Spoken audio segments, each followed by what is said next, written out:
বাংলাদেশে সনাতন ধর্মাবলম্বী নির্যাতনের শিকার হচ্ছে এমন গুজবে কান দিয়ে সোমবার ভারতের আগরতলায় বাংলাদেশি হাইকমিশনে বর্বর হামলা চালায় উগ্রপন্থীরা। পতাকা অবমাননা, প্রধান ফটকে ভাঙচুর এবং পুলিশের প্রশ্নবিদ্ধ ভূমিকায় বইছে সমালোচনা। তাৎক্ষণিক ক্ষোভ জানিয়ে একে 1961 সালের স্পষ্ট ভিয়েনা কনভেনশন লঙ্ঘন উল্লেখ করে বিবৃতি দেয় ঢাকা।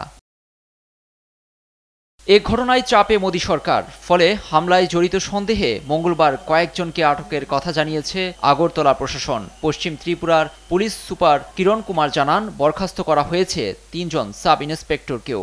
আরও একজনের বিরুদ্ধে নেওয়া হয়েছে শাস্তিমূলক ব্যবস্থা। এসপি আরও বলেন, ঘটনার তদন্ত চলছে ও আইনি প্রক্রিয়া অনুযায়ী পরবর্তী ব্যবস্থা নেওয়া হবে। এর মাঝেই বাংলাদেশকে তাচ্ছিল্য করে মন্তব্য করেন ত্রিপুরার মুখ্যমন্ত্রী মানিক সাহা। বাংলাদেশে সংখ্যালঘুরা নির্যাতনের শিকার হচ্ছে বলে তার অভিযোগ। বলেন, ভারতের সমর্থন ছাড়া টিকতে পারবে না বাংলাদেশ। তো ऐसा नहीं होना चाहिए, इस तरह जबरदस्ती कुछ नहीं करना चाहिए। এ যখন পরিস্থিতি, তখন ত্রিপুরায় বাংলাদেশের পর্যটক বয়কটের ডাক দিল the all Tripura hotel and restaurant owners association. Bangladeshi পর্যটকের জন্য থাকবে না কোনো হোটেল এবং দেয়া হবে না খাবারও। সব হোটেলে নোটিশ টাঙিয়ে দিতে বলা হয়েছে সংগঠনটির পক্ষ থেকে। বাংলাদেশ বিরোধী এ বিতর্কিত পদক্ষেপে দুদেশের সম্পর্ক আরও তলানিতে ঠেকেছে।